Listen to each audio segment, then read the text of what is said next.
Hello everyone, हम लोगों का प्रश्न है 414 का अभाज्य गुणनखंड क्या है। तो चलिए 414 का अभाज्य गुणनखंड निकालते हैं और देखते हैं कि 414 का अभाज्य गुणनखंड यानी कि प्राइम फैक्टर्स क्या होता है। तो देखिए इस संख्या को यहाँ पर कुछ इस प्रकार से लिख लिया है। अब इस संख्या को अभाज्य संख्या से घटाना होता है।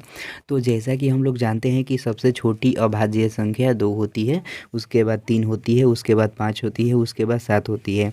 तो सबसे पहले हम देखेंगे कि यह संख्या 2 से कटेगी। तो 2 से कटने का नियम होता है, जिस भी संख्या की इकाई के अंक यदि सम संख्या हो तो वह संख्या 2 से कट जाती है। तो देखिए यह जो संख्या है इसका इकाई के अंक यहाँ पर 4 है और 4 एक सम संख्या है, इसलिए यह संख्या 2 से कट जाएगी। तो चलिए इसको 2 से कटाते हैं।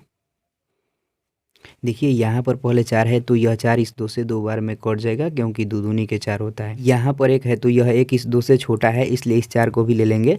तो 1 और 4 मिलकर 14 हो जाएगा। दोस्तों आप लोग ध्यान दीजिएगा, हम यहाँ पर 2 अंक एक साथ ले रहे हैं, इसलिए पहले यहाँ पर एक 0 दे देंगे। अब इस 14 को इस 2 से 7 बार में कटा देंगे, क्योंकि 2 7 14 होता है। देखिए यह जो संख्या आया इसका इकाई के अंक यहाँ पर 7 है और 7 एक विषम संख्या है, इसलिए यह संख्या अब 2 से नहीं कटेगी। तो अब हम देखेंगे कि यह संख्या 3 से कटेगी।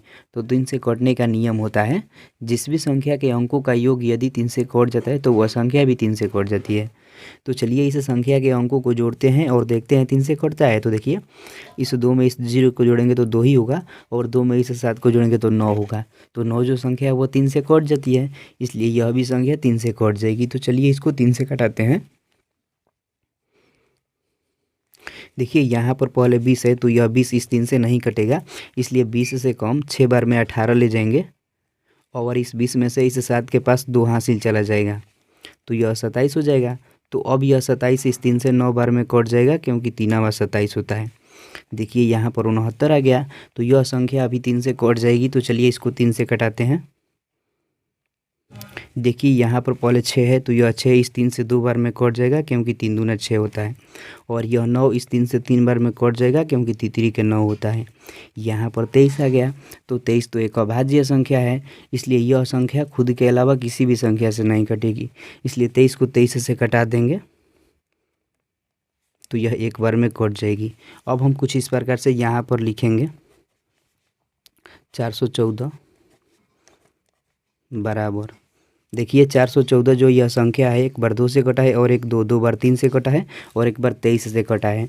तो इन सभी को यहाँ पर गुणे के रूप में लिखेंगे, 2 गुणे 3 गुणे 3 गुणे 23। तो दोस्तों जो यह आ गया ना, यही 414 का अभाज्य गुणनखंड यानी कि प्राइम फैक्टर्स हो गया। अब इसको घातांकीय रूप में लिखेंगे।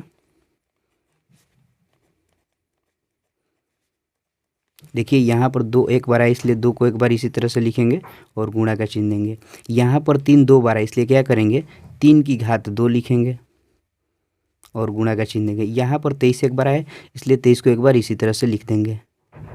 तो यही दोस्तों घातांकीय रूप में हो गया।